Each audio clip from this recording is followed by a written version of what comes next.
Hey everyone, this is Pallavi and I'm back with the 25th game of the book, The Most Instructive Games of Chess Ever Played by Irving Chernev.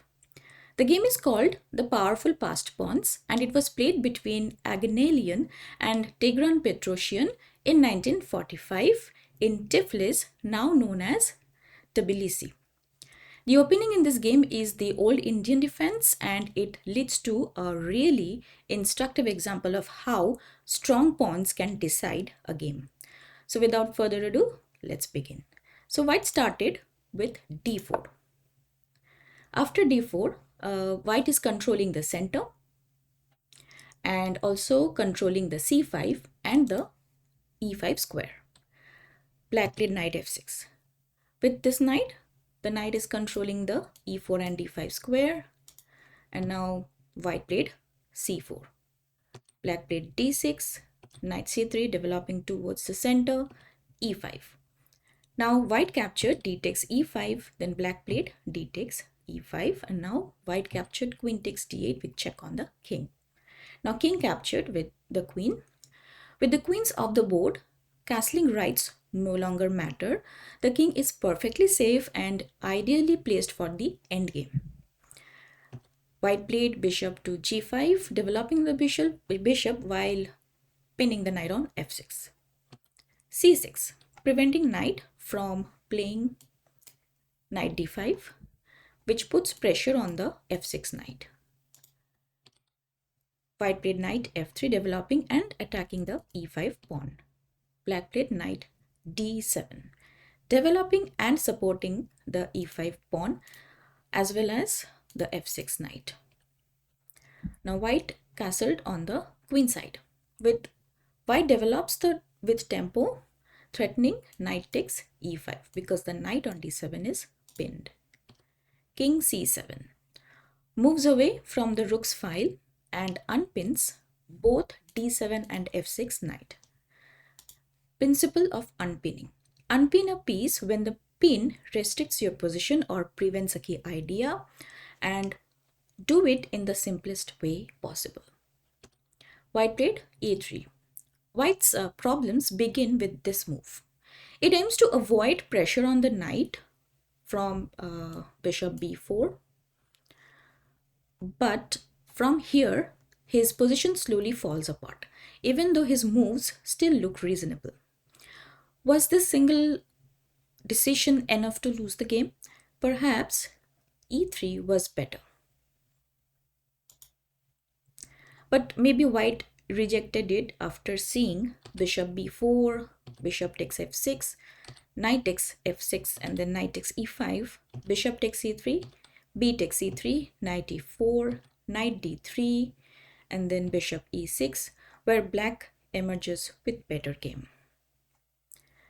So white played a3, and now black played knight g4 attacking f2.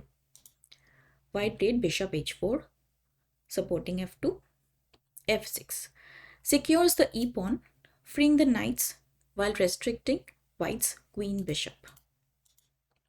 h3, knight h6, g4. Otherwise, knight f5 follows black, and black secures the bishop pair. Now black played knight f7, bishop g3, and then a5. This prepares knight c5.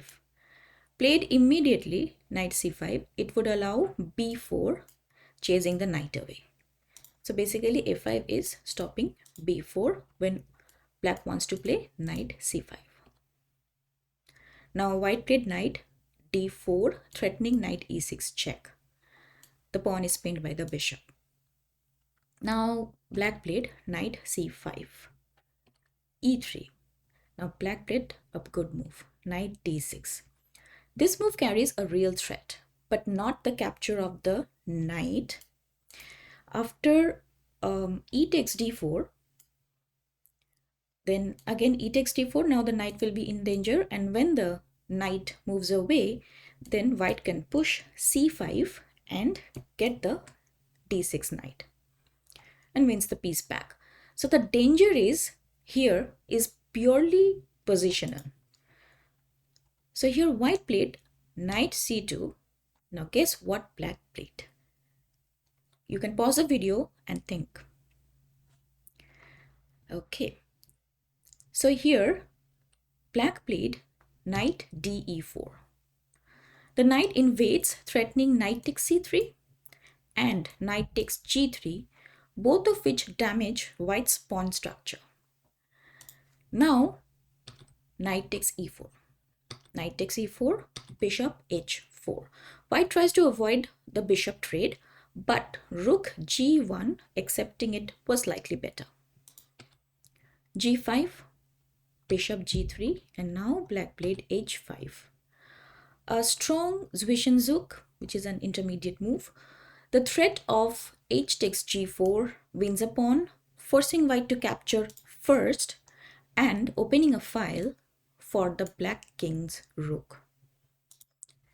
Now, white captured g takes h5, knight takes g3. In one move, black leaves white with an isolated pawn, secures the bishop pair, and opens a file for the king rook.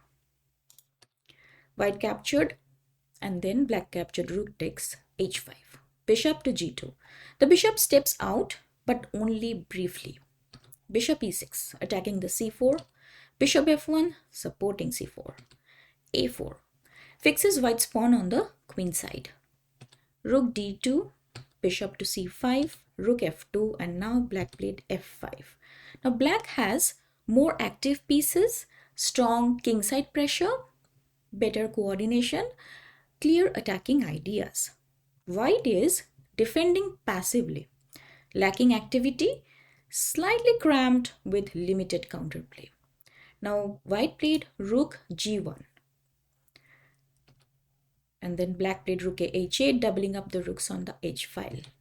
King d2, and then black played f4, which is a good move. Now it is attacking e3, g3, as well as this h3 pawn. g4, now black played a good move. Rook takes h3. A fine exchange sacrifice to break through. White captured, bishop takes h3, then black recaptured, rook takes h3. White is temporarily ahead in material. Black threatens bishop cross c4, bishop takes c4, and also f takes e3 check. Then knight takes e3, then bishop takes e3 check. And when the king moves to e1, and then bishop takes f2 check, king takes f2, and then bishop takes c4. Emerging two pawns up with an easy win for black. So this is what black is planning. Now white played king d3, black captured, bishop takes a3, knight takes a3, and then rook takes e3 check, king d2, and then black captured, bishop takes c4. Now white played rook e1. Black captured, rook takes e1, king takes e1, and then black played e4 and white resigns. If white chose to play on, the game might continue. Rook h2, e3. In bishop and pawn endings, pawns should stand on squares opposite the bishop's color. And now if rook h5, then f3, rook h2, f2 check, rook takes f2, e takes f2 check, king takes f2, and then king d6, and the rest is routine. Another try is rook h3 instead of rook h5, then to stop f3, but after bishop e6 and then rook h5, f3, rook h2, f2, then king f1, and then bishop c4 check, the game is effectively over. So after e4, white resigned. So now let's look at some key principles and lessons learned from this game. Number one is small advantages add up. Tiny edges in space, piece activity, or structure can decide the game over time.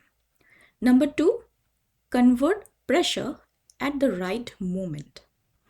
Positional pressure often needs a tactical break to become decisive. Number 3, exchange sacrifices are about activity. Giving material is justified when it creates passed pawns, open files, or initiative. Number 4, the bishop pair is a lasting edge. Two bishops grow stronger as the position opens and simplify into winning endgames. Number 5, Zwischenzüge force concessions. Intermediate moves can improve your position before resolving the main action. Number 6, pawn structure decides endgames. Isolated or damaged pawns become permanent weaknesses. Number 7, bishops work best with opposite colored pawns. Pawns placed off the bishop's color maximize its power. Number 8, kings become active without queens. In queenless positions, king activity is essential, not risky. Number 9, the last one, once structure collapses, technique wins. With clear weaknesses, accurate play usually finishes the game. Thank you so much for watching. I hope this game helped you understand these ideas a little better. If you enjoyed the video, don't forget to like, share, and subscribe to my channel to show some support. I'll see you in the next video. Thank you. Bye-bye.